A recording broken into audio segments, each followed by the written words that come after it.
postgraduate qualification in internal medicine, MRCP, and he's previously a visiting lecturer in his alma mater in the year 1988 to 1989.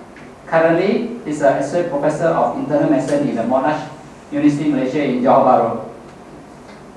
He's a regular Dhamma speaker and teaches weekly at Metta Lodge JB. Dr. Wong has also been teaching Buddhism regularly in Johor Bahru, Kuala Lumpur, Singapore, Jakarta, Bangkok, Manila for the last 2 decades, and was the invited speaker at the 3rd 7-8 Global Conference of Buddhism. In recognition of his work, he was awarded the 2017 Nalana Award for Dhamma Dutta work. He has been here a few times, and he's a very interesting speaker. Just now he just mentioned to us about how to make Sudhamma an excellent place to learn the Dhamma. Without further ado, can I warmly welcome Professor Wong.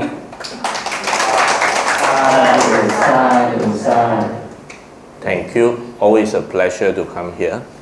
Brother Low here took me for a dim sum lunch about 2 months ago as I passed through the highway.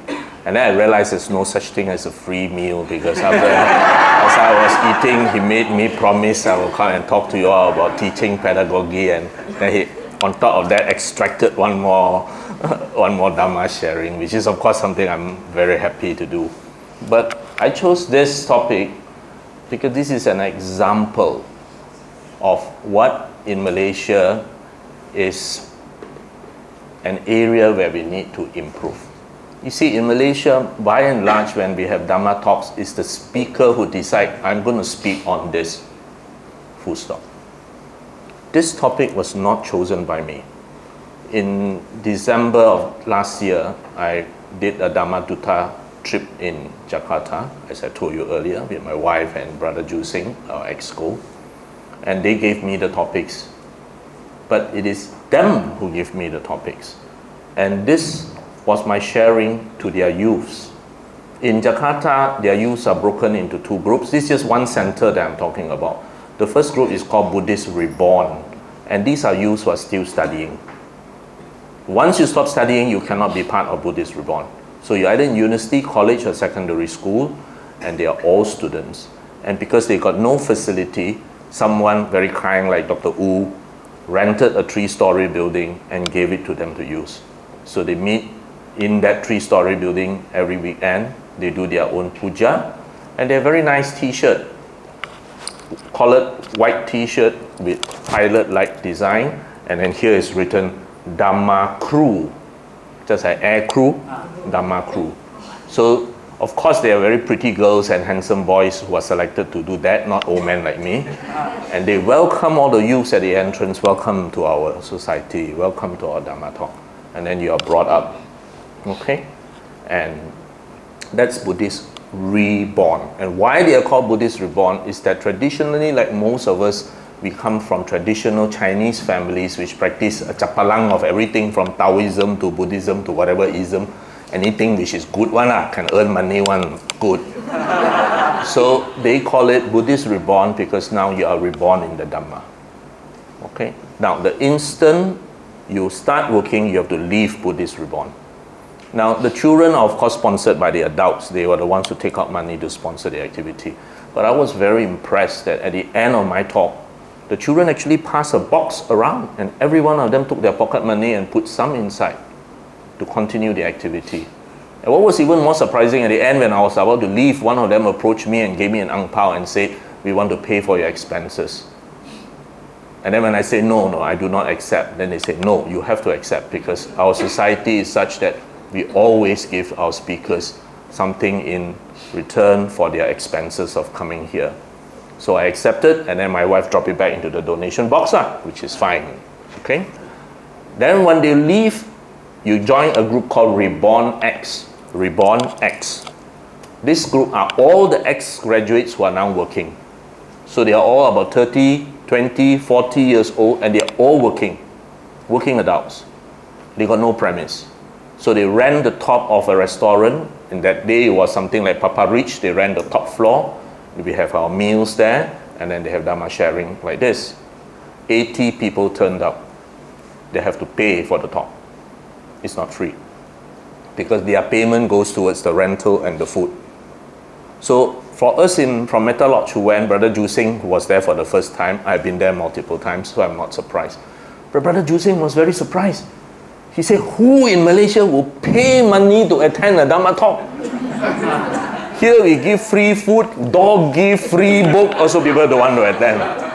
There you got to pay money to attend. I mean, this is what we mean, see, the difference in interest. And one of the big things which struck Brother Ju Sing was that he thought that this was something every week. So he asked their leader and he said, is this something you all do every week? And they said, no, only once every few months. So Brother Ju Sing said, why? Oh, very simple, no speaker. In Malaysia, we got plenty of speakers and we take it for granted. There they got no speakers. So they said, every time we have a speaker, then we organize it, everybody turns up. But we have no speakers. So we are very, very lucky in Malaysia, except we don't appreciate it. Okay? So this was the topic they chose for me, the Reborn Acts. Because they say one of the big misconceptions in the Buddha Dhamma is that people think that the instant you become a Buddhist, you're going to be poor, you have no ambition, you're like a doormat, people walk all over you, you don't want to achieve anything. Well, that's not true. And so that's why they purposely wanted this topic and they rode on the wave of Crazy Rich Asian and they said, you talk on Crazy Rich Buddhist, why not? So one, problem-based learning.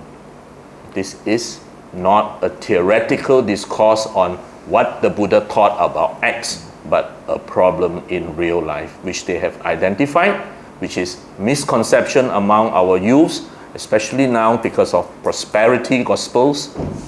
Okay, so they have identified that this is a problem among our youths, that they think that because you are a Buddhist, you are not going to get rich or whatever. So this problem must be addressed. So it's a problem-based learning. The syllabus is life. All right? So, Crazy Rich Buddhist, why not? Is it wrong to be rich? Now, the word crazy in Indonesia has a completely different context. If my friends come to Malaysia and I take them for a very nice meal, Indonesian friends, then their expression at the end of the meal is, wah, gila lah. In their expression means it's very, very good. So when they say, wow, ini makanan crazy, man, that means it's very, very good. So it has a different connotation from us in Malaysia. Here means sot already, siao already. So crazy rich in their context means you are very, very rich. Okay? Something like what we would say, filthy rich. The question here is, if you are a Buddhist, should you or should you not be? Now, point number one, no matter how rich one is materially, you must also be rich spiritually. Okay? You can have very rich people who are very spiritual. You have also very poor people who are very spiritual. Vice versa, you have very rich people who are not spiritual and very poor people who are not spiritual. So spirituality cannot be equated to your wealth. Okay? The point is that if you are wise, you will have found meaning in life beyond just making money.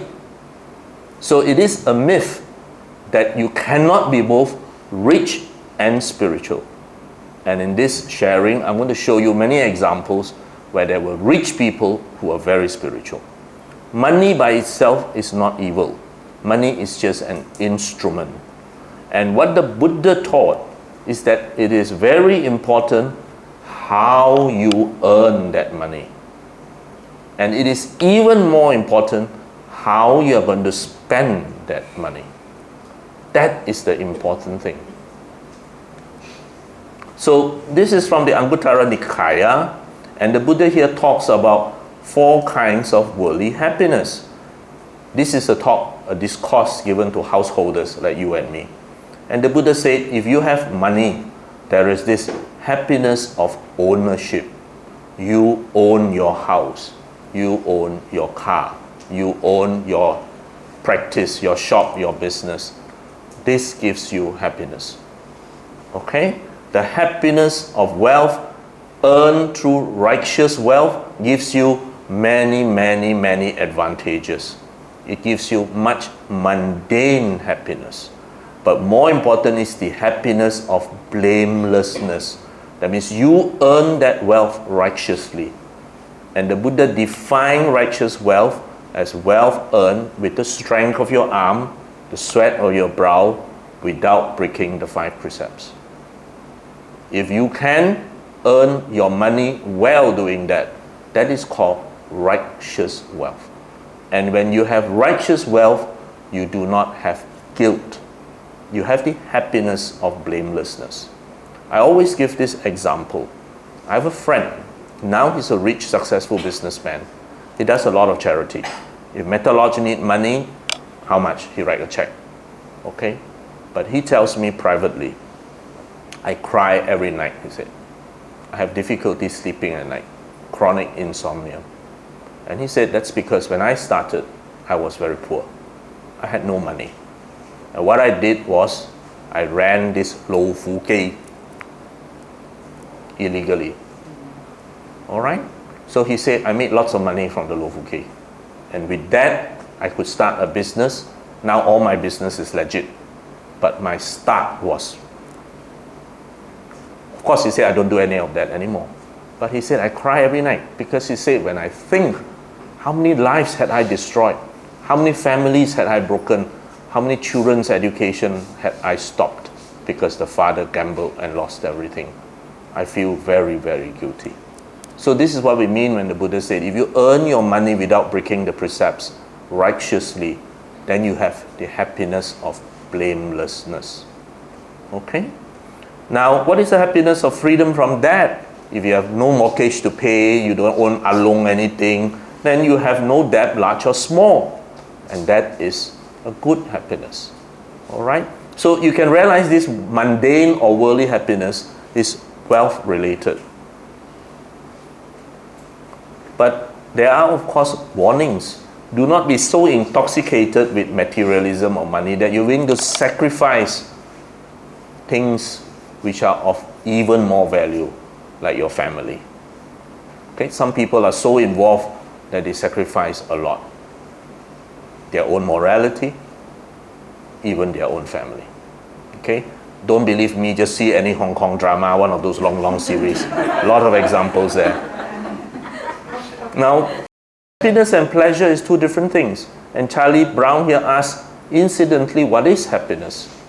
So we have to be very clear what is happiness and what is pleasure. Pleasure is when your sensory organs are stimulated appropriately. So just now we had very nice, what was that, my fun? That one I, mui choi my fun. It was very nice, okay? And that gives you pleasure. Okay, it satisfies your stomach, your taste organ, nice smell. We Chinese, we love to eat fei jiu, so it's very nice. You buy a nice big car with leather, wow, that aroma of a new car. That gives you pleasure. Alright, you go and see an opera, for example, Phantom of the Opera. Wow, beautiful music. That's pleasure. Pleasure and happiness is two different things. Happiness.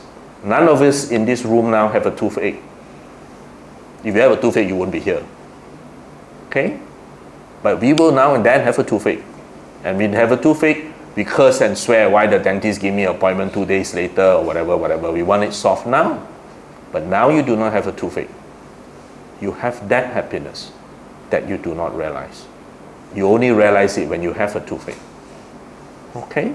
So happiness can be mundane happiness. Happiness from very simple thing, holding your boyfriend's hand, oh, that's mundane happiness. Vice versa. But it doesn't last very long. Don't believe me, ask all those who are in this room married one, you will know what I mean. Okay?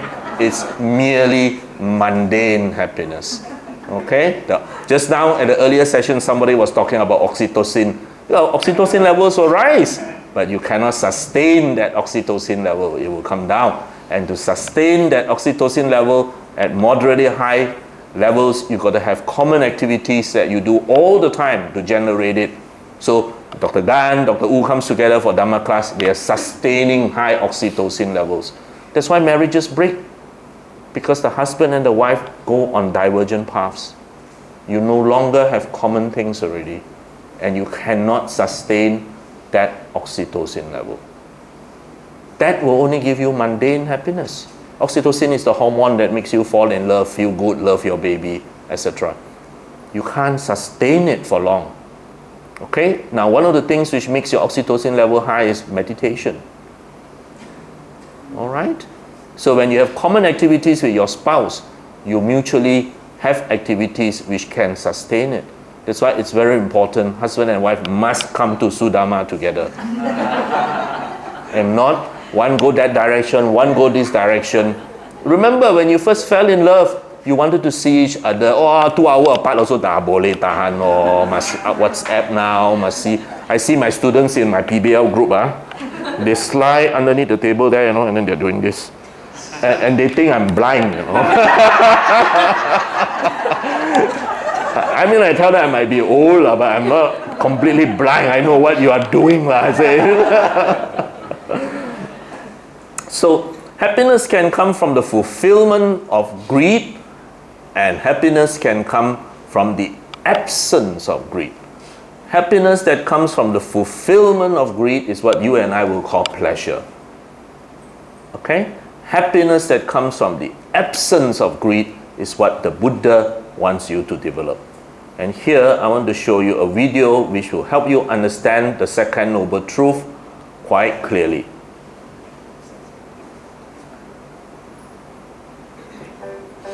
Hi guys, Prince EA here at Contentment with a special offer for you today. Ever wonder why you're never happy? Even when you get the things you want, the feeling just never lasts. Well, I've got exactly what you've been looking for. Contentment. Advertisers and marketers have spent billions of dollars tricking us into wanting more and more. They want you to buy to satisfy their evil, selfish greed. They say, this makeup will make you look pretty and you'll be happy. Or this car will make you a hit with your friends and, you guessed it, you'll be happy. But it's like you're chasing this butterfly that's constantly out of reach. Because you see, the truth is, you can never have enough of what you don't really want. I'm here today to offer you a little contentment, because contentment is what you've been looking for all along. Here's why. Take the new iPhone. Timmy here waited in line for 3 days trying to get his hands on this phone. He hated his old phone, and when he got the new one, he was so happy.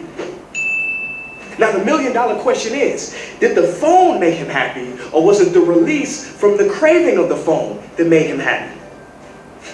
The phone? Duh. No, Timmy. There's nothing in this phone that made you happy. It was the release from the craving of the phone. See, when you craved this phone, you had a lot of tension and anxiety and stress building up. And when you got the phone, you were released from those stresses. You wrongly attributed the peace and joy that you got from the release to the phone. Wow. I never looked at it like that. Many people haven't, Timmy. So they continue running to the next stupid thing, thinking that it will bring them happiness. But what they were really looking for is contentment. Before contentment, We longed for that nice house. with the picket fence It was so stressful, we thought about it all the time. all the time. But now, after contentment, We learned to love our little apartment. we've never been happier before.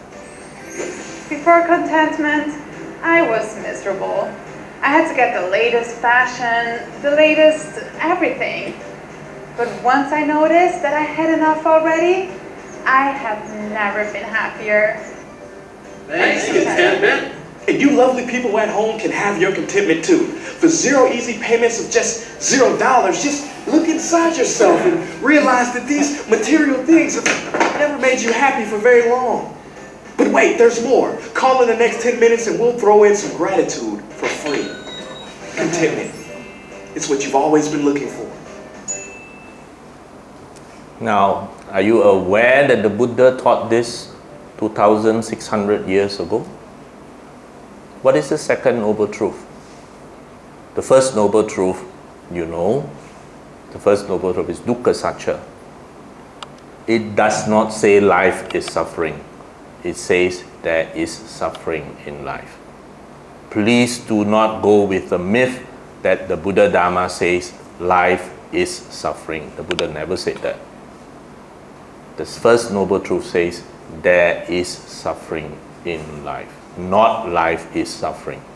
There is suffering in life. And the Buddha said, what is the truth of dukkha? Birth, aging, sickness, and death is dukkha. When you give birth, you will know what I mean. Birth, aging, anyone here who's aging will know sickness and death is dukkha. Association with those you do not like, most of the time is your boss, is dukkha. Dissociation from those that you like is dukkha. Not getting what you want is dukkha. And finally, the Buddha summarized it by saying, Pancha upadana khanda dukkha. The 5 grasping or clinging, we say aggregates, but they're actually our process of perception. That's dukkha. That means every time you cling and perceive something and you say, this is mine, this is I, this is mine, you create dukkha. Alright? And dukkha is not suffering. Dukkha is a very huge compound word of which suffering is one meaning. Frustration, emotion, bo song. Okay, that's the late Venerable Suvano's definition, bo song. Anything which makes you uncomfortable, dis-ease, that's dukkha. Emo. Okay? All that is dukkha. So, birth, aging, sickness, death, dissociation, association, not getting what you want, pancha upadana khanda, these are the common denominators of man. No matter how rich or how poor, no one can escape. And the Buddha said, all these will give rise to states of stress, states of negative emotion. What does the second noble truth tell you? And we say, tanha, and we translate it as craving. But we forget, tanha is an emotion. It is actually emotional states. That means, here, I cannot let go, I want it. And it will create a lot of emotional stress. Just like what is illustrated in the video. Is it the iPhone that gave you happiness? Or is it the release of that craving for the iPhone? So the Buddha said, if you lower and lower and lower the quantum of your craving, of your desire, then you lower your emotional stress. So when you have 0, you have none.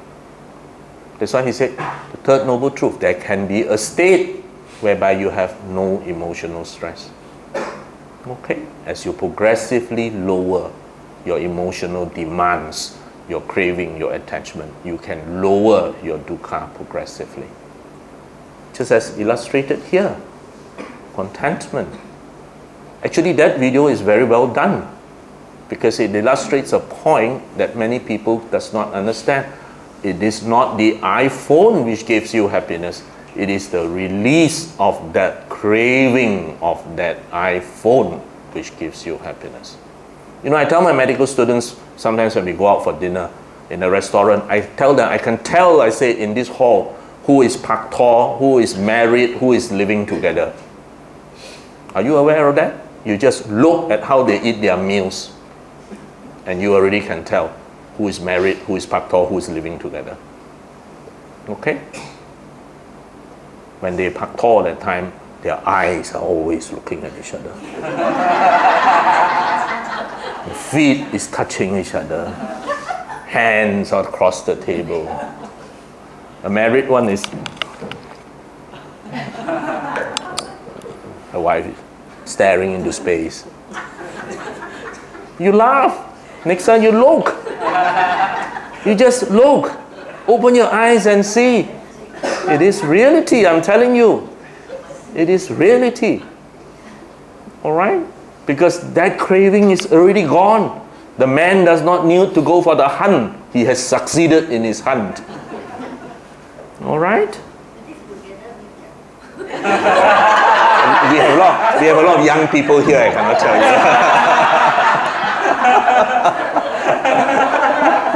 That one we tell privately.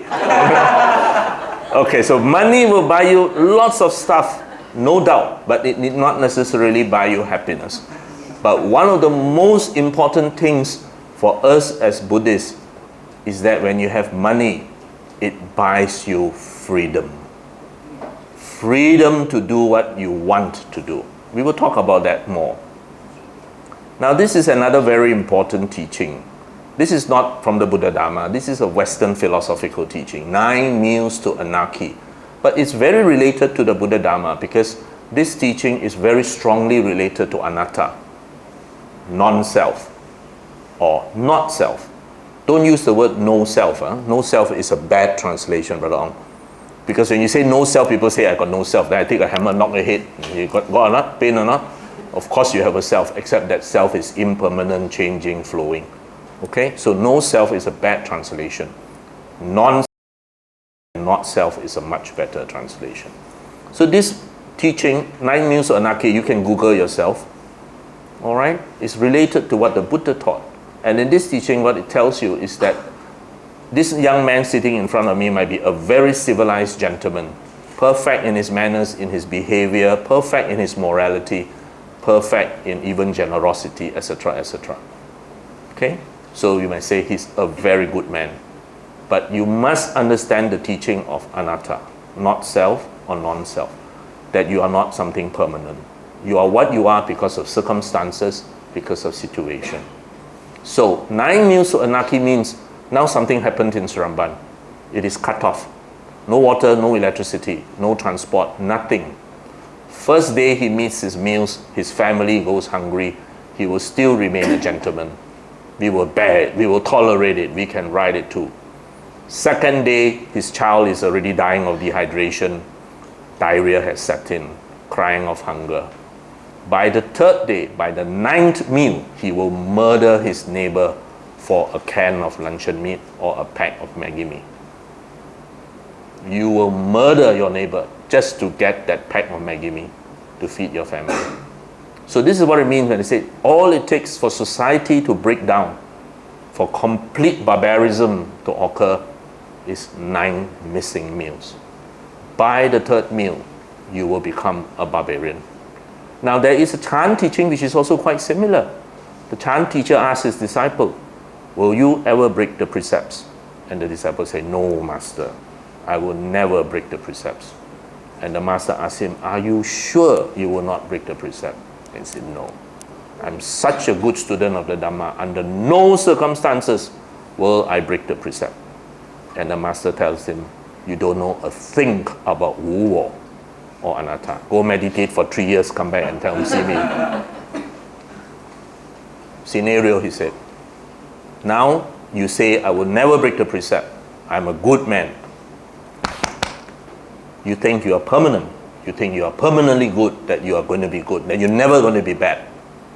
That is not anatta, that is atta. Now you go home.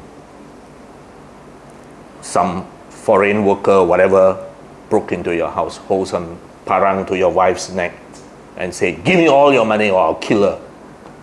Okay? Keeping all your precepts, you will probably give him all your money and say, take the money and go, leave my family alone. So he takes all the money, he goes and he leaves your family alone. And tomorrow you can proudly tell all of us here, see, I'm such a good Buddhist, I can let go. All my money lost, never mind, I did not break my precept. And we all congratulate you. Well done, sadhu, we say. Scenario number 2. Same burglar came in, takes all your money. And now he said, on top of that, your wife follow me to the room. I'm going to rape her. You may or may not kill him, I don't know, given an opportunity. But let's say now this is your daughter. And he takes the same thing and he says, I'm bringing her to the room. Given the first opportunity, you will plunge the kitchen knife into his back. So you see, you are what you are only because of circumstances. Even you who claim to be such a devout person will change. That is anatta. You are not a concrete, unchanging being. You will change according to circumstances. Any one of us will. Brother? So 9 meals of anarchy is an old teaching. This has been around for many, many years. That as far as the preservation of your family, yourself, you will do anything. All it takes is the 9th missing meal. You will kill your neighbor. So this is what the Buddha taught. The Buddha taught that the source of crime is actually poverty. In this particular sutta, the king was trying to increase punishment. And the Buddha told this king that it is not by increasing punishment that you are going to stop crime. No matter how you increase punishment, there will be crime. The only way you can minimize crime is you must make sure everybody has a job, everybody has money to feed his family, everybody has a sense of some education, everybody has a purpose in life, then you will reduce crime. So he identified that the source of crime is actually poverty. And this was what Lee Kuan Yew recognized 50 years ago when Singapore was dirt poor and full of slums. And you remember what Lee Kuan Yew said? Every Singaporean must have a house. Once he owns one HDB house, his perspective will change. Now he has a part in society. He has a stake in Singapore. And he did well. He gave everybody jobs, gave them education. In fact, he created so many jobs that to be filled by foreigners. But the point is, you want to get rid of all the gangsters that were prevalent in Singapore. It is not by creating more and more laws that will prescribe more and more punishment. You must give people a sense of belonging, a sense of purpose. Then they will not commit petty crime. So can money buy happiness? Yes, if you spend it wisely. No, if you just selfishly use it for self-gratification. Yes, if you use it wisely to support family, relatives, etc. in need, it provides support and happiness. No, if you just keep on buying pleasurable things. Now, who is the richest man in Asia now? Jack Ma. Who was the richest man in Asia before Jack Ma came on the scene? Li Ka-shing. You see, talk about wealth, your congregation all know one. Now, you all know that Li Ka-shing just retired about 2 years or 3 years ago from his job as a chairman of Cheong Kong Property Holdings. But how many of you know that before he retired, he built one of the biggest monasteries in Hong Kong? All right, how many of you here attended the Metta Convention just a few months ago in KL? There. Yes, I met sister there. Anyone else? Okay. At the Metta Convention in KL, there was one venerable from Hong Kong who shared with us about his temple teaching metta right from kindergarten to university. And his temple is affiliated with the University of Chinese University of Hong Kong, to the Department of Religious Studies. And they teach even university and postgrad there the same principles. And he told me, oh, Dr. Wong, we congratulated him for an excellent presentation. Then we said, wow, you don't have any Hong Kong accent at all, you know. You know, when a Hong Kong person speaks English, he speaks it with a Cantonese accent. Very, very characteristic. Because Cantonese is very sing-song up and down. And so the Hong Kong people sing their English literally like Cantonese. Okay, so it's Cantonese. Okay, Malaysia we say Cantonese, that is Cantonese. Okay. Then he told me, oh, that's because I'm Malaysian. I'm from Kedah. Oh, then we say, wow, 老朋友, wow, from Kedah, kaki lang ah. Then he said, our temple is not open for tourists. If you want to visit, he said, Dr. Wang, email me and then we'll arrange. He said, we do not have Hyong Yao. We do not collect Hyong Yao. And we do not have tourists. You want to visit, you have to make an appointment. Because ours is a training center. We do not want people come here, you know, in front of the Buddha image and all that. Then we say, then how do you sustain your temple? I mean, you stop Metal Lodge from collection in half a year, we pokai already. They say, oh, don't worry, we are well funded. Li Ka-shing funds everything in that temple. So Li Ka-shing is rich. You know, he only wears a citizen watch. There was one very famous interview where the reporter wore some 100,000 watch and Li Ka-shing only wears a citizen watch. And then the reporter asked him, why are you only wearing a citizen watch? He said, why not? He said, all it does is tell time, and my citizen watch does it perfectly, he said. So, very pragmatic man. And I'm going to show you, this is the temple that he built in Sankai. The 500,000 square feet complex was built with the aim of promoting Buddhism to the general public.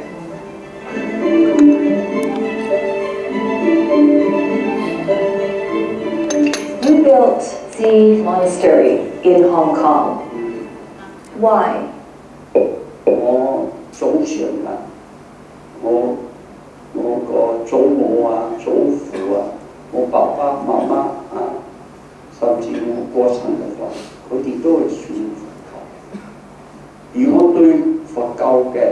嘅認識好深。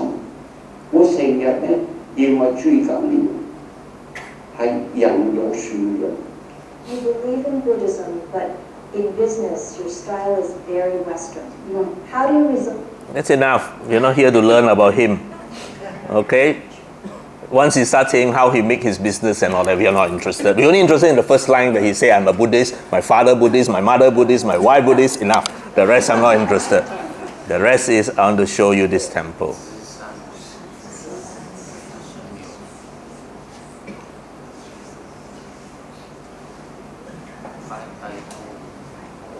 Why is the sound missing? Oh.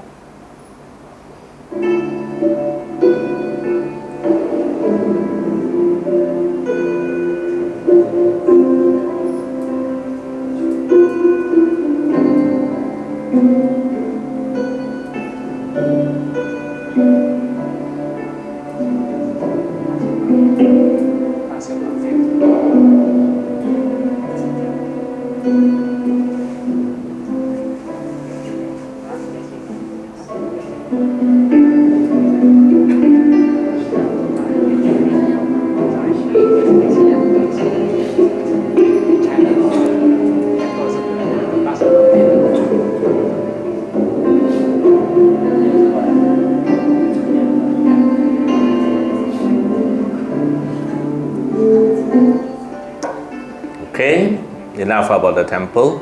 But the point I'm trying to make here is this. The point I'm trying to make is this, that without rich people like him, there will be no temple. It is how you earn the money and how you spend the money. Metal Lodge new building is ready. The structure of the building is ready. It costs 10 million ringgit. I taped the exco for being able to raise 10 million in 2 years. It's already ready. The building is bigger than Monash 1. The point now is that we have no money to furnish it. Because furnishing is equally expensive. So we are only furnishing it in parts. For example, the first one to be furnished is the children's floor. The first floor is education floor. So we are finishing that floor. Then the rest we won't furnish. When people come, we hope they'll see it's all empty. Then they'll sure ask the question, why empty? Then we say no money. Hopefully they will do something. But that is how we will have to progress. So you need money. Now, Kashing did was of course very good. Okay? Because without people like him, we will not be able to maintain and sustain the sasana. And of course, while the Buddha said you need to practice contentment, and this contentment even involves the monks, they have to be content with what they receive. We also have to realize that we need to have the funds to fund the sasana. So if you can do something, and you do, that's mastery. If you cannot do anything, and you still insist on doing, that's futility. If you can do something and you don't do, you have surrendered. If you cannot do anything and you don't do, that's serenity.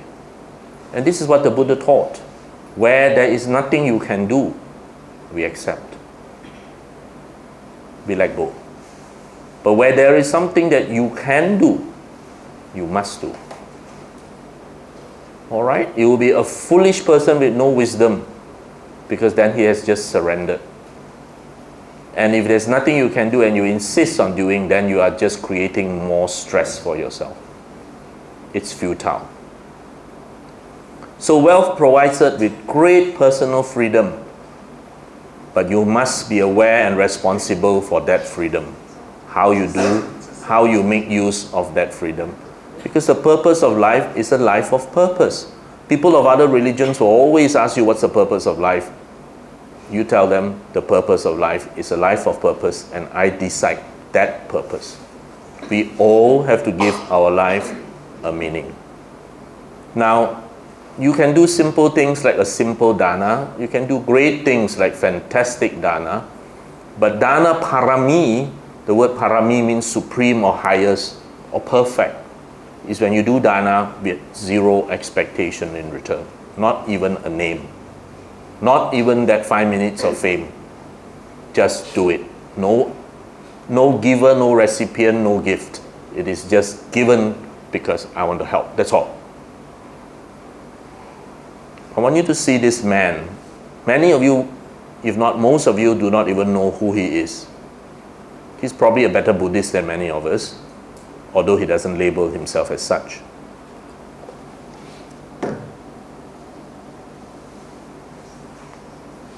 Lives with his wife in an ordinary rental apartment in the city of San Francisco.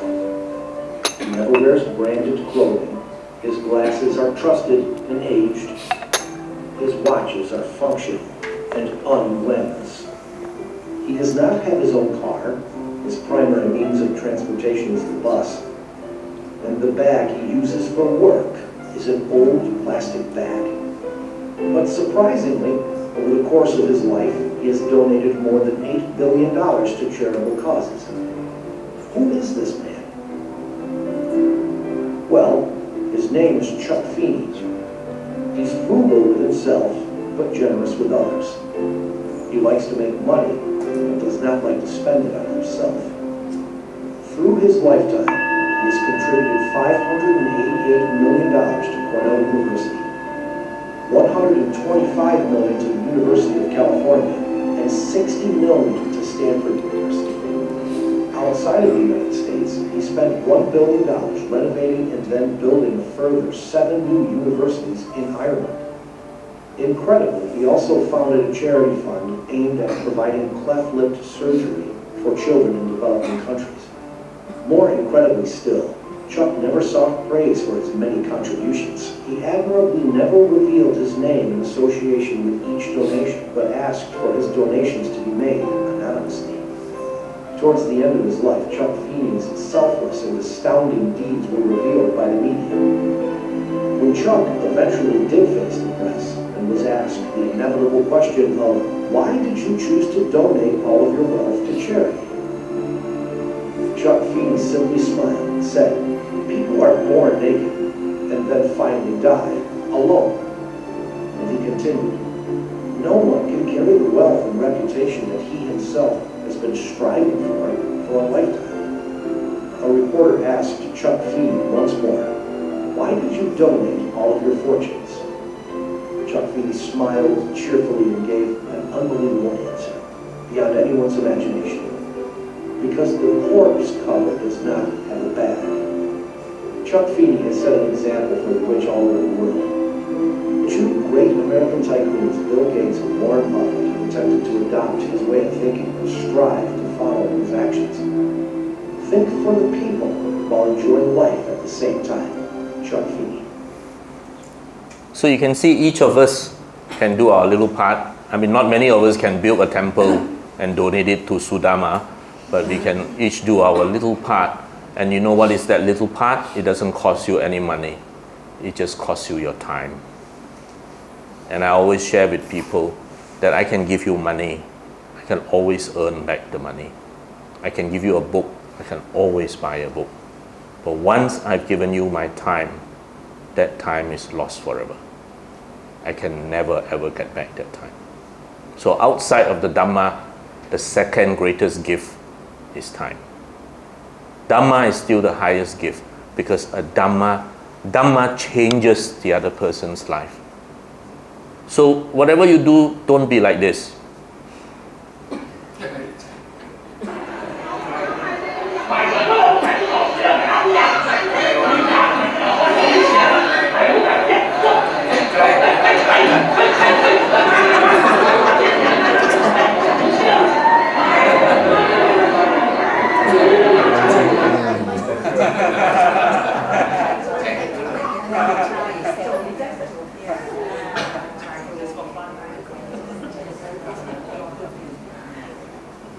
So materially, do you have enough? Well, enough is never enough for most people. But having enough does not mean you give up all the activities of this world. No, it doesn't mean that. Saying yes to enough encourages you to move from success to significance. You are already a success in many ways. Now move on to significance. And realizing enough does set you free to achieve your spiritual goal now, instead of an endless pursuit of wealth. Wealth is important because now it gives you the freedom. You don't have to worry about your next meal, you don't have to worry about so many things, and you can use your time now to do the things that you want to do.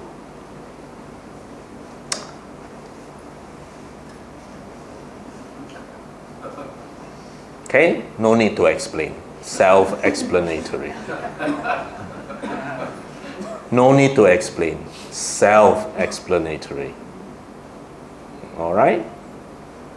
Even if you win the rat race, you're still a rat.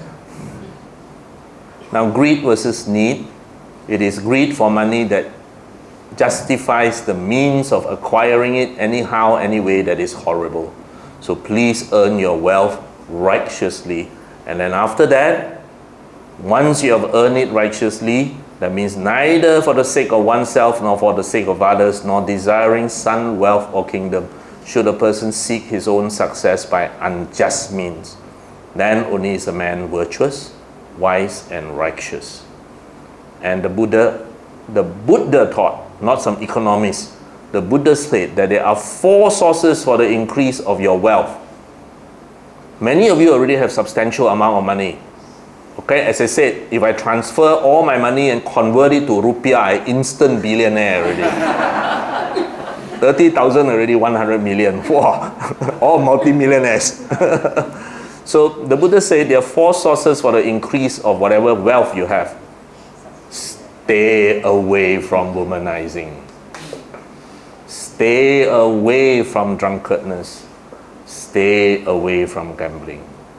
And very important, stay away from bad friends. All right? Once you mix with wrong people, habis. Literally habis.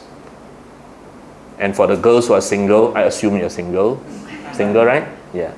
Never marry someone who is a gambler or who drinks or who smokes, because no matter how much he says he loves you, he loves smoking, gambling, and alcohol more. I am telling you the truth. All right? While you may be lovely, you're not addictive. Those 3 are addictive. Look at this man. He's supposed to be a Buddhist. At one point, we were pointing out to him as an example of a successful Buddhist. Those of you in this room who play golf will know who is this man. I don't play golf, but I know. Who is this man? Tiger Woods. At one time, the top golfer in the world. And then his whole world collapsed. He went down to the bottom. Now only he's starting to make a comeback. And that's because he did the opposite of what the Buddha taught. He started womanizing, drinking, gambling, and mixing with the wrong people. Within a short time, his entire world collapsed. Just a few days ago, I read he has 30 over paternity suites now. There were 30 over people charging him to check his blood because they allege that that child is his child. So now he becomes a good example for what you do not and should not do. All right? Because he went against what the Buddha taught. Now the Buddha even taught you what you should do with whatever money you earn. One part to support the immediate needs of yourself, your parents, your children, spouse, and servants. Note, only the word spouse is singular.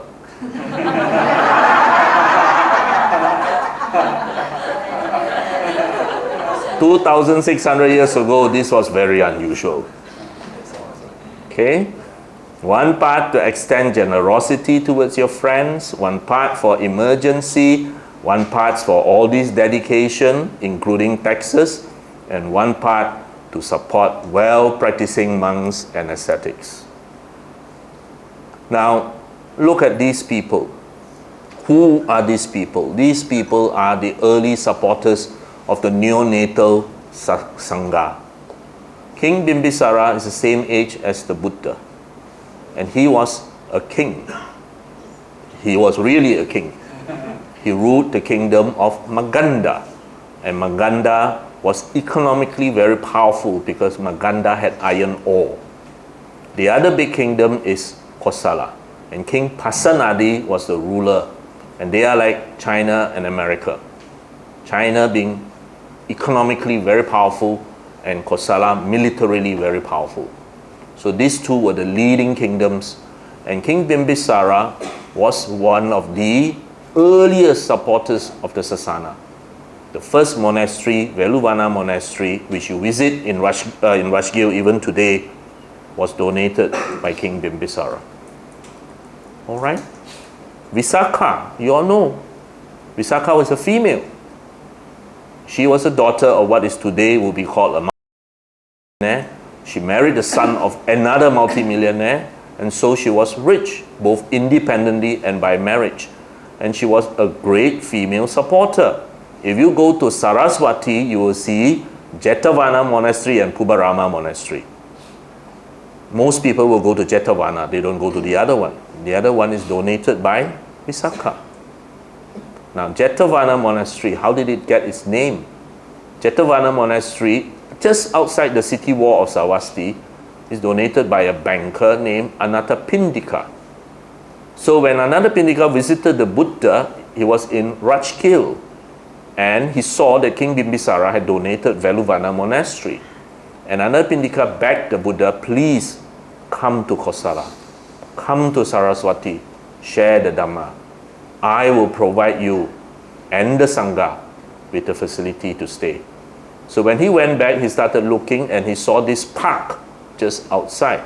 The park belongs to Prince Jeta.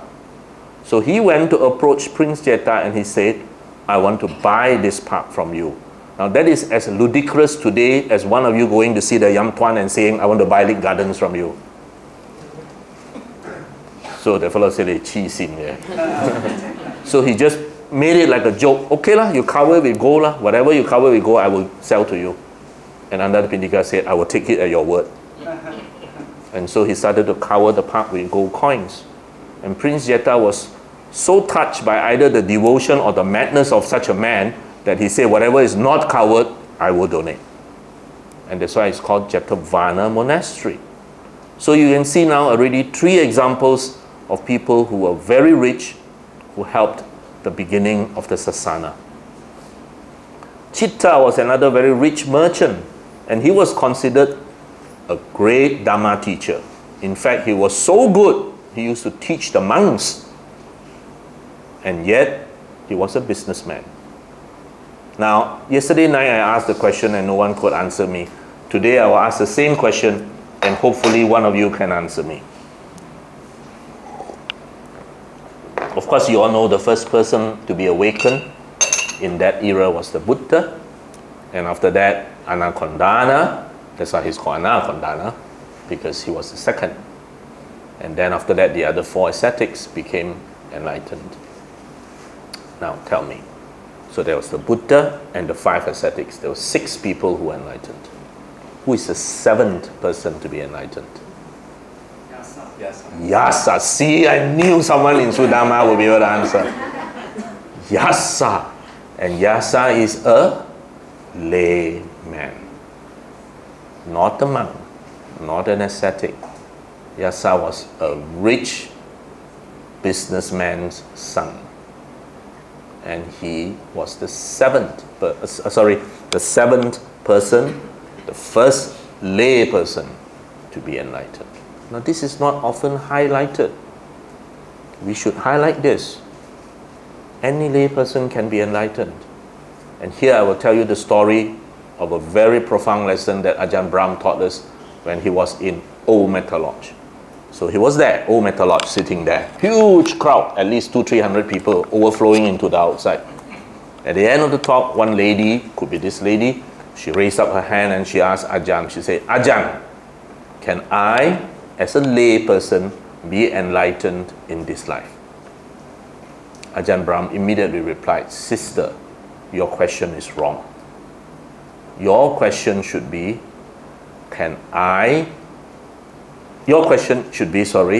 do I want to be enlightened in this life? That, he said, should be your question. Because Ajahn said, the reality is, while all of you pay lip service to enlightenment, the vast majority of you do not want to be enlightened in this life. Why? Because you are so attached to mundane happiness. That is why just now I said, Did the Buddha say life is suffering? No, the Buddha did not say that. The Buddha said there is suffering in life. He did not say life is suffering. He said there is suffering in life because there is lots of happiness in life. And in fact, the Buddha specifically said it is because of our attachment to these mundane happiness that we do not want to walk the Eightfold Path. Because we are so attached to our mundane happiness. So Ajahn said, sister, your question should be, do I want to be enlightened in this life? And the reality is the vast majority of you in this room, while you at the end of this will chant, Dhamme punya nibbanasa paccayo hotu, you actually do not mean it. He said you don't mean it because you don't actually want to be enlightened. You're so attached to your lovely car, your lovely house, your lovely wife, your lovely 1, 2, 3, 4, 5, 6, 7, 8, 9, 10. And then he told the sister, if you tell me that you really want to be enlightened in this life, you go home today, your husband has stuck a note on the door which says, darling, I run away with the maid. You will tell your husband, I am so happy you found someone who can make you happier. Go with my full blessing. Then you are ready to be enlightened in this life. And all the ladies in the hall went, no, cannot. You see what I mean? We don't want to be enlightened. So Yasa is the 5 + 1, 6, 7th person to be enlightened. He was ready to be enlightened. So if you are ready to be enlightened, you can be like Chitta. So in the midst of it all, be constantly mindful that you cannot live forever. So your wealth will have to be left behind. So do spend it well. Leave a little bit of yourselves behind, but that should not be money. That little bit of yourself that you leave behind should be beyond money. It should be helping someone, leaving a legacy, whatever. Life is one thing that none of us can get out of alive. So get real to this reality. All right? I already have 3 classmates, my university classmates. 3 of my classmates have died already. Okay, out of a class of 120 of us who graduated, 3 have already died. And a lot more have all kinds of sickness that you can name. So by the time you reach this age, as we always used to laugh, when we are young, we attend our children's birthday party, your children's birthday party, that children's birthday party, and all that. Then later on, your children get married, your children get married, or that children get married. Then after that, that friend's funeral, this friend's funeral. And nowadays, to be very frank with you, I attend more funerals than I attend weddings. Okay, almost every month I'm at the top of the hill. In Johor Bahru, almost all Chinese funerals are at the top of the hill because that's where the Chinese funeral place is. So almost every month we are there doing a funeral service for someone or other. So you can see, that's actually the Dhamma. That's anicca, right in your face. But yet we pretend we live forever. When obviously none of us do. So if you invite me to Seremban, I will come. First, I get to eat free food with Brother Lau. Then he make me sign some more contract. But that's all right, I enjoy it. But the point is that you want to leave something behind. Let that something that is left behind not be money for your children or grandchildren, but something beyond that.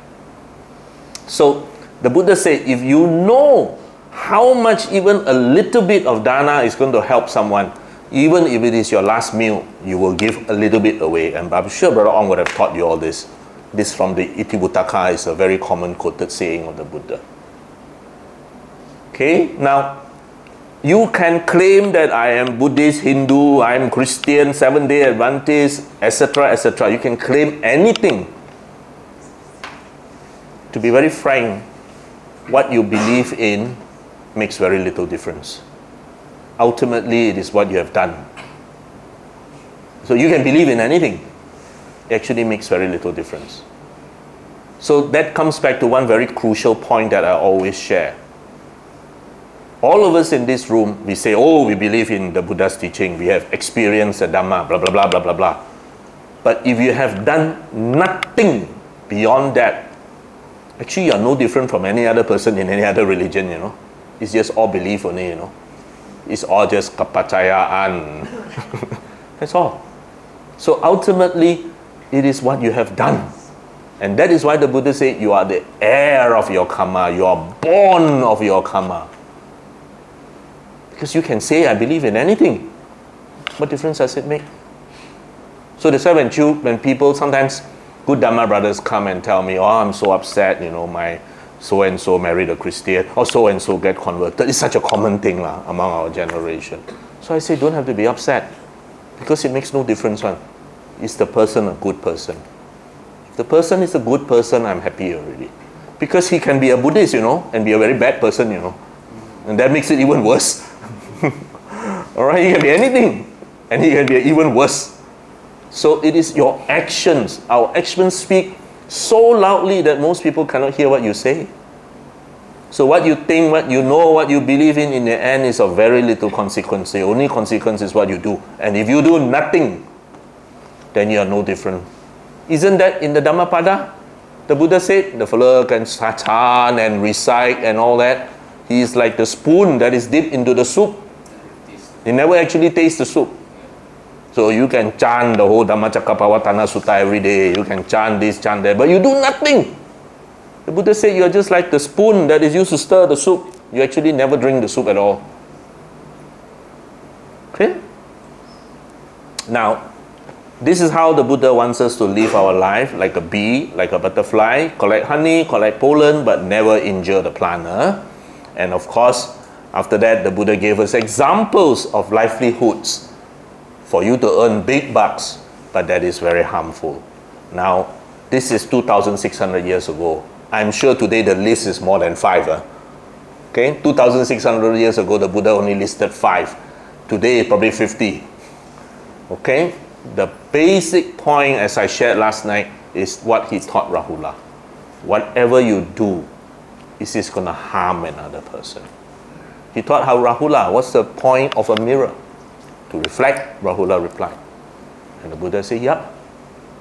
Reflect on your actions. See, the Buddha knew modern pedagogy. He used a mirror to teach Rahula. Right? That's modern pedagogy. Let him develop his own insight. Why do you use a mirror? To reflect. Of course, those days mirrors are very crude, just one piece of metal polish or one bowl of water in a basin. But the point is that the child gets the insight that it is used to reflect on myself. And the Buddha said, in all your actions, similarly reflect. Okay? Now, the ideal householder, of course, should not just be a supporter, but at least aim to be a sotapan. And as I look at your website and the things that you posted, I've seen Venerable Dhammavudho shared here many a times. To be a sotapan merely requires that you have basic precepts, a lot of knowledge, read a lot, discuss a lot. The sotapan has only broken 3 fetters. He only has broken the fetter of doubt. The fetter of doubt is when you have full confidence, and that is only when you discuss, look yourself and see, yes, this is true. Okay? The fetter of rites and rituals. I'm very personally allergic to rites and rituals. Rites and rituals are very good for group activity because we need to have common activity. But rites and rituals are rites and rituals, full stop. Some people are very dependent on rites and rituals as though that is going to save them or whatever. It's not. The third, anatta. There are 3 aspects of anatta. I, my, mine. The sotapan has only broken the first I. The sotapan knows this is not me. This physical body is not me. The sotapan knows that. But the sotapan still has my anger, my emotion, my this. The sotapan still has my speaker, this is mine, that is yours. You need to go beyond that. So a sotapan is literally entering the stream. Okay, you enter the stream. Okay, so as a lay person, at the very least, try your best to aim for a sotapan. Now, this is what I mean that with money, you buy personal freedom.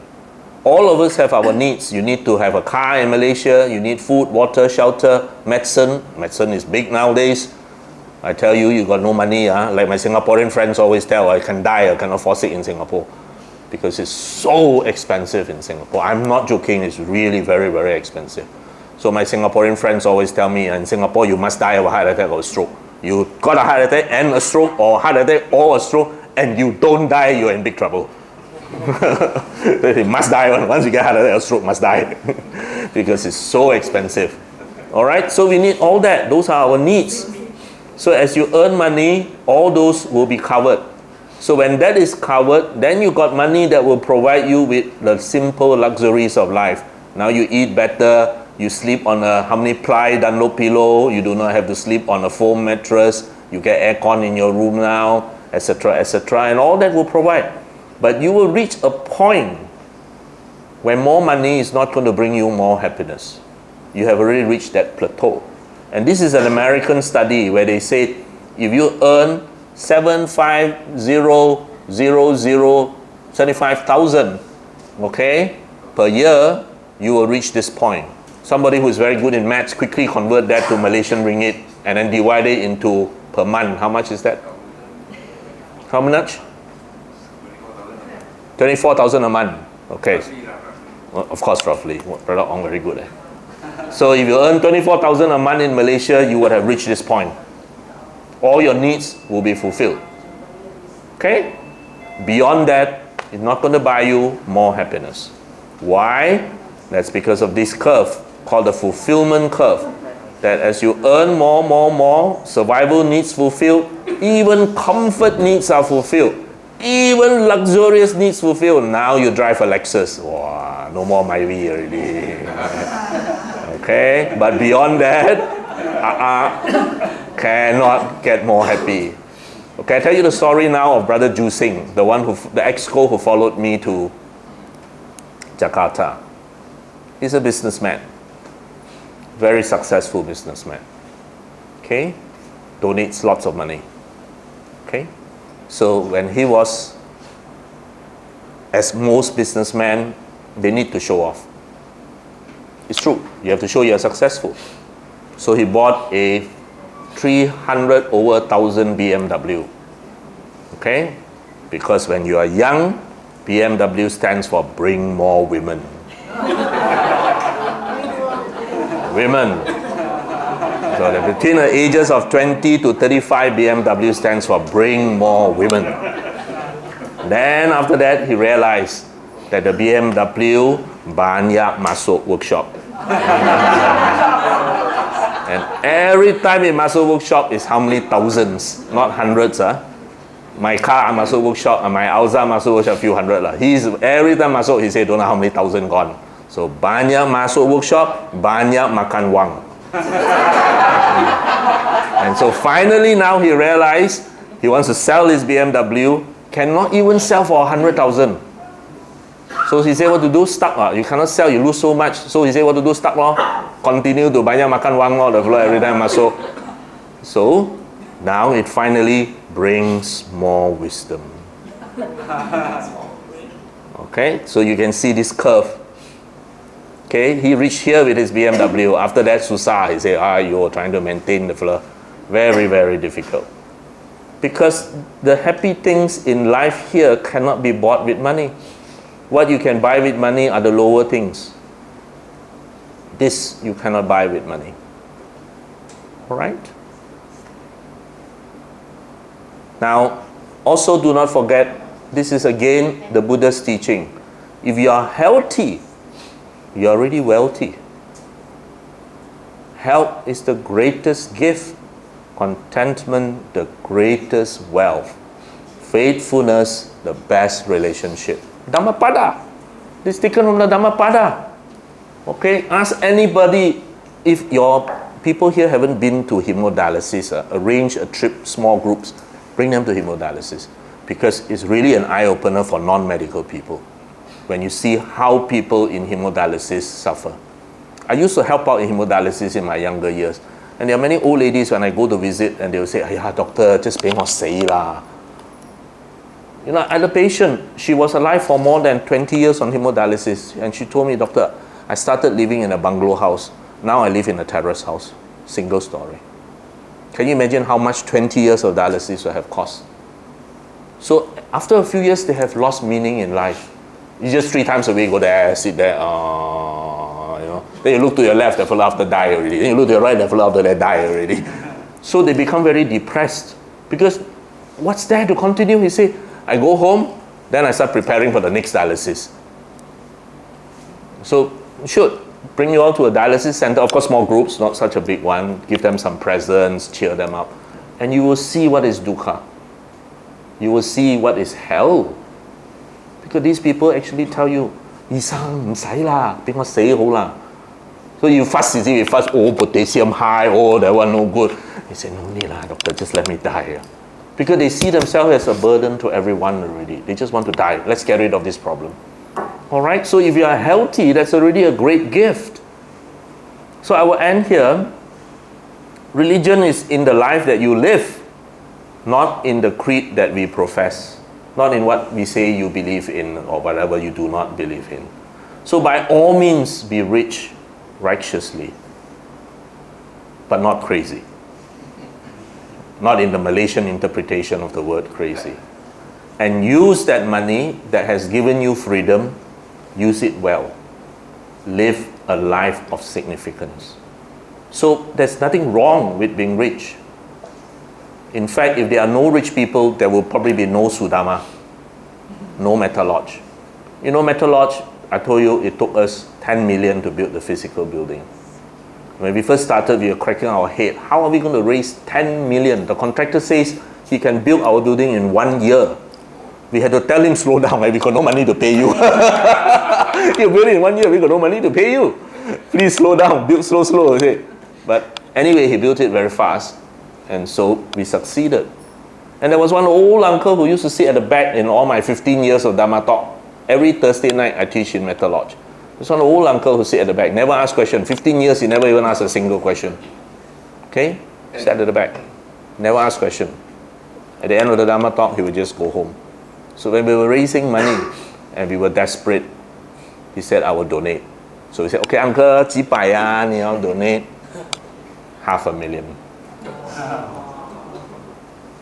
So as I always said, there's nothing wrong with being rich. It's how you become rich and how you're going to spend that money after you have acquired it. Okay? That uncle has donated $500,000.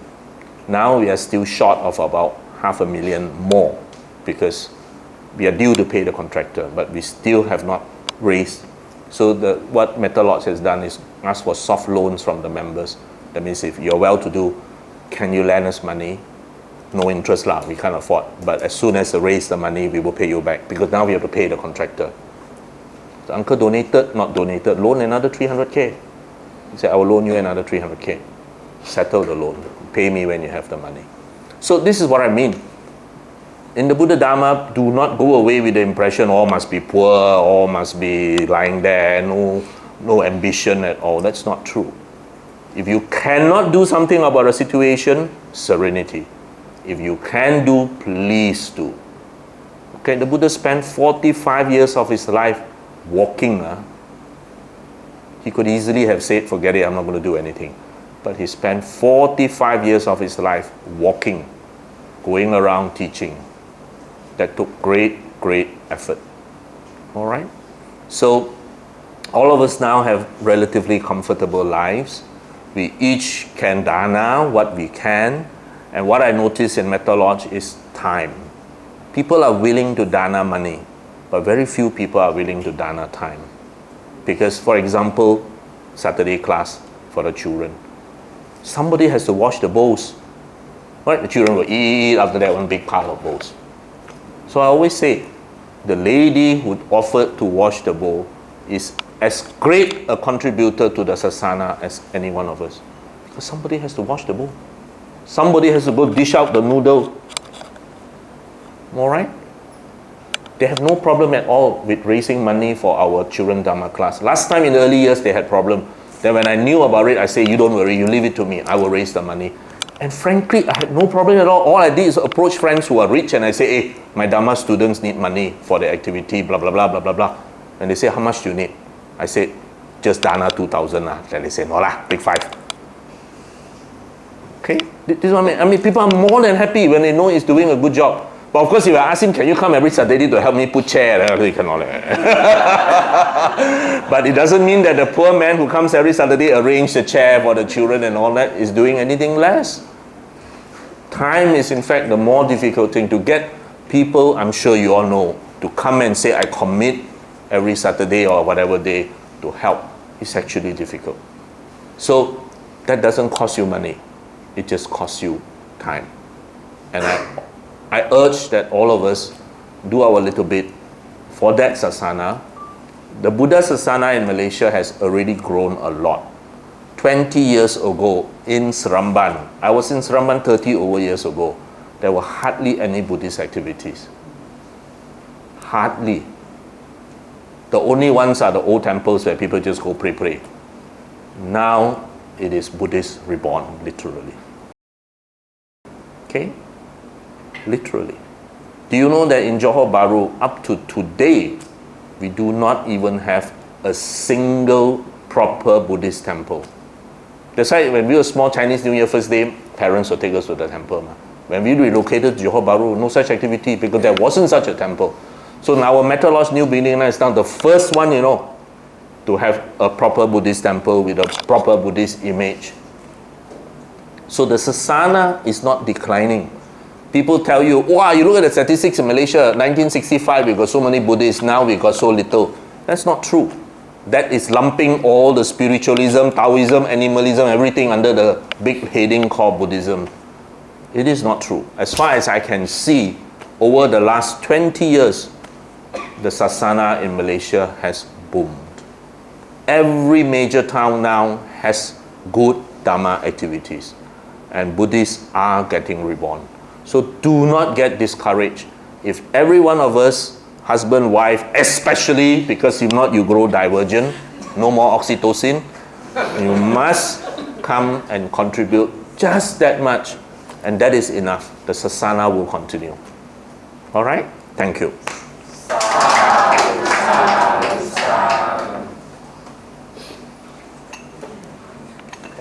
I think we'd like to thank Prof. Wong who spent his precious time here to teach Sudhamma people. And any question for him? How to become a crazy rich Buddhist? Any question for Prof. Wong? I still remember this Ajahn Ram used to say, those who ask questions, they become more intelligent in this world, right? Yeah. So, any first question?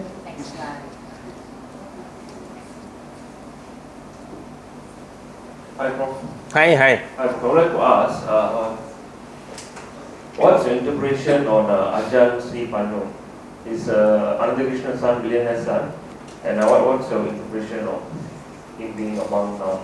Okay, Ajahn Siripano is very, very unique and often used as an example.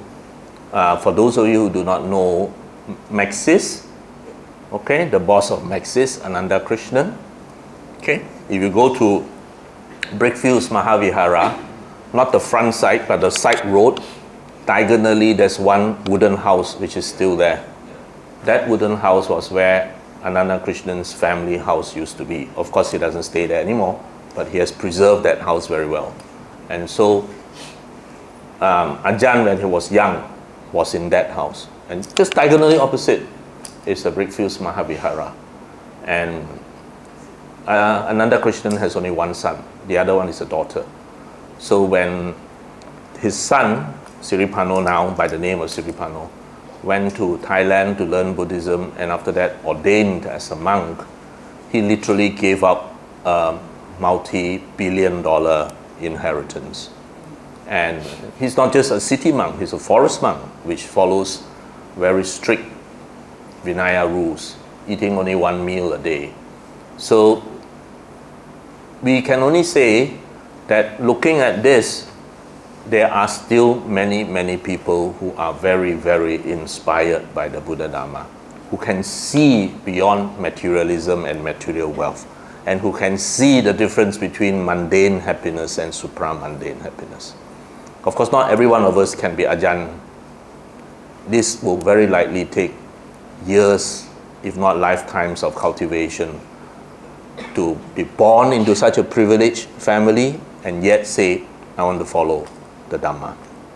Okay? So my interpretation of it is, one, his path is probably not something that we are seeing within the confines of this birth and this life. It's probably something that goes way beyond. And this is really likely the culmination of many lifetimes of cultivation. I'll give you another example. My own classmate in university, we were dissection partners. We were very close as students. And then both of us went to JB. Both of us got married. I have 2 daughters. He's got 3 daughters. And our children were very close because their ages are almost the same. They used to come to my house, I used to go to their house, and the children would play, and etc., etc. His first daughter became an accountant. Second daughter became a dentist. Third daughter became a veterinary surgeon. The third daughter right from young, as a small little girl, refused to eat pork. So we all used to tease her, you must have been a Muslim in your past life. Okay, but she refused to eat pork. Then as she grew older, she refused to eat all meat. Parents are very devout Buddhists, but even the mother at the time was not vegetarian. It's only later on that the mother became vegetarian. The father is still a flexitarian. But she on her own refused. So they just accept it as one of the peculiarities in life. So then she graduated as a veterinary surgeon, and she came back and she told the father, I want to be a nun.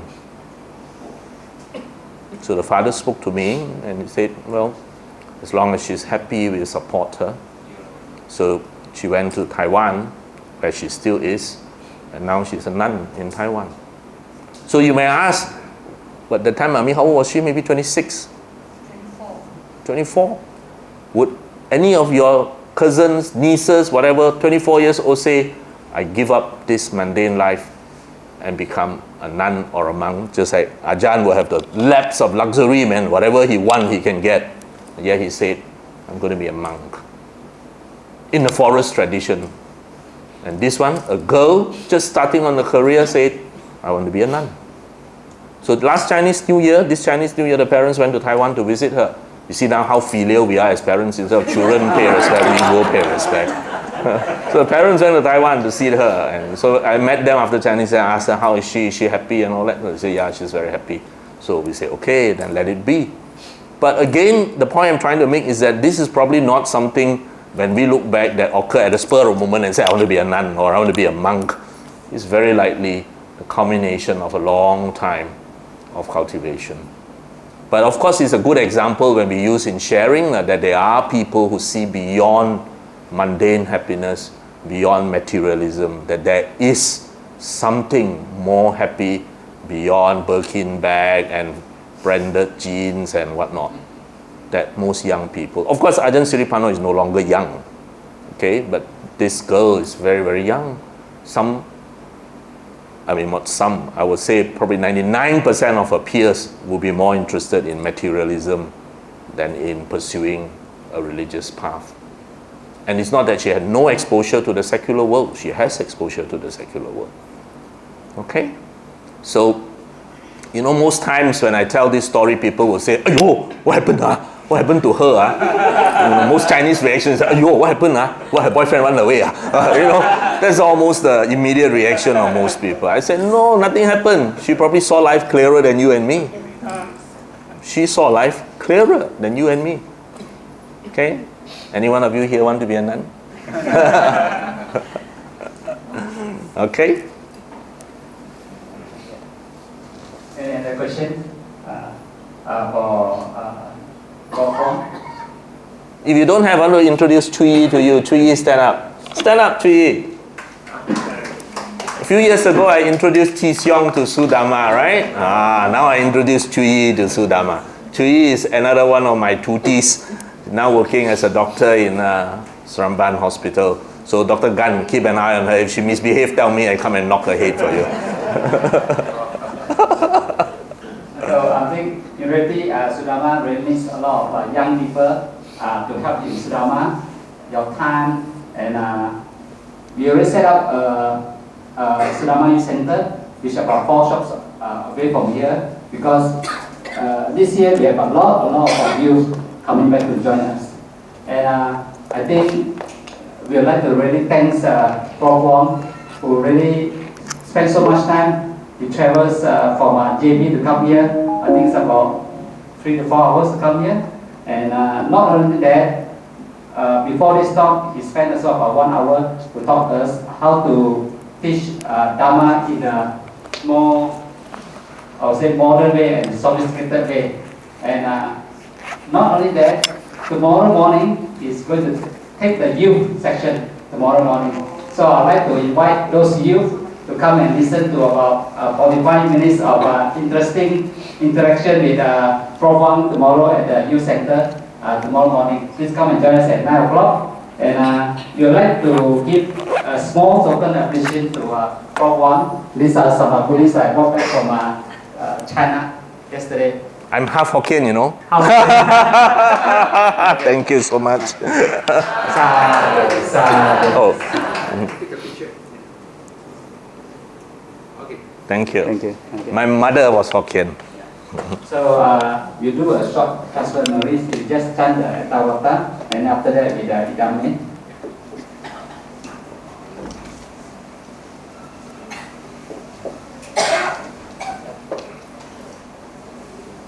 You do a short